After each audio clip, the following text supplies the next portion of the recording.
Au sommet des chefs d'État sur le Mali, la CEDEAO exige le rétablissement de Ibeka dans ses fonctions. Et puis cet embargo, le président Macky Sall qui invite donc à tenir compte des impératifs humanitaires.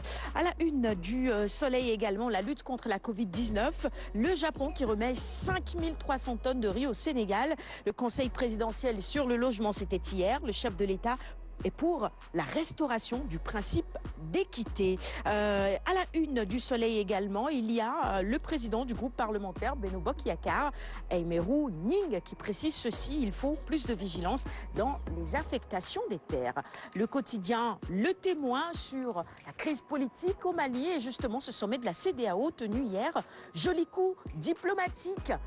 Macky Sall sauve le Mali de l'asphyxie, peut-on lire à la une justement ce matin, contre les jusqu'au boutistes de la CEDEAO menés par le président Ouattara, partisan de la fermeture totale des frontières. Eh bien, le président de la République, Macky Sall, a réussi à arracher un couloir humanitaire. La réunion de la CEDEAO sur la crise malienne est également à la une du quotidien, le quotidien ce matin. Les coulisses du sommet, justement, Issifou, Ouattara et Condé pour une intervention militaire. Le chef de l'État Macky Sall qui dit niet. Les chefs d'État qui exigent notamment le rétablissement immédiat de Ibeka dans ses fonctions et la CEDEAO qui inflige justement des sanctions économiques au Mali. 24 heures info, nous restons sur la même actualité. Ce sont ces mesures fortes à la hauteur de la gravité de la situation au Mali. Mesures fortes prises par la CEDEAO qui tient de fer au feu, libérer et rétablir Ibeka comme président de la République démocratiquement élu pour le peuple, par, autant pour moi, le peuple malien. Le Sud Quotidien sur ce coup d'État au Mali toujours. La CEDEAO hausse le ton et à la une justement le président en exercice de la conférence des chefs d'État et de gouvernement de la CEDEAO, Issoufou Mohamedou, président du Niger. Sa photo barre la une de Sud Quotidien du jour. La crise malienne est également à la une de critiques ce matin. Ibeka en route pour l'exil. Des négociations secrètes sur le sort du président déchu. Vous retrouvez les détails dans les colonnes de critiques du jour. Deux capitales de la sous-région dont Dakar offrent l'asile au président déchu. Et puis la CEDEAO entre fermeté et souplesse, l'UA intransigeante. Le chef de l'État Macky Sall qui plaide pour la responsabilité, la célérité et l'assouplissement des sanctions. Réumi Quotidien, on revient chez nous pour parler de la célébration du Magal, de la Covid-19 et de l'hivernage. Les recommandations de Serine Mourtara rapportées ce matin par nos confrères de Réumi Quotidien.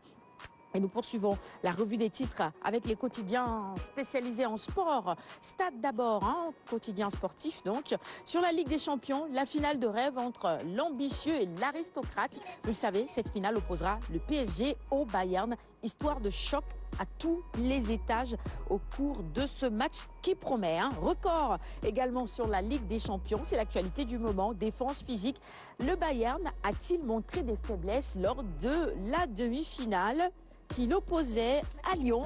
Dans tous les cas, ce serait un bon coup pour le PSG. Et retenez également ce match qui se jouera ce vendredi même à 19h.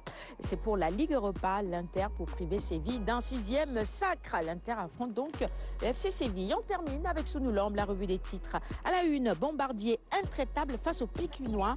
Messen doit-il trembler?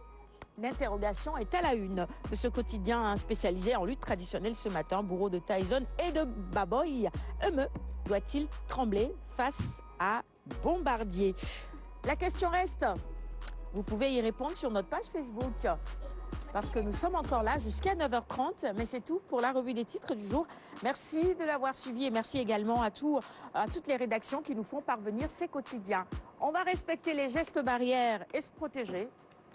Se nettoyer les mains avec ce gel antiseptique et ensuite, eh bien,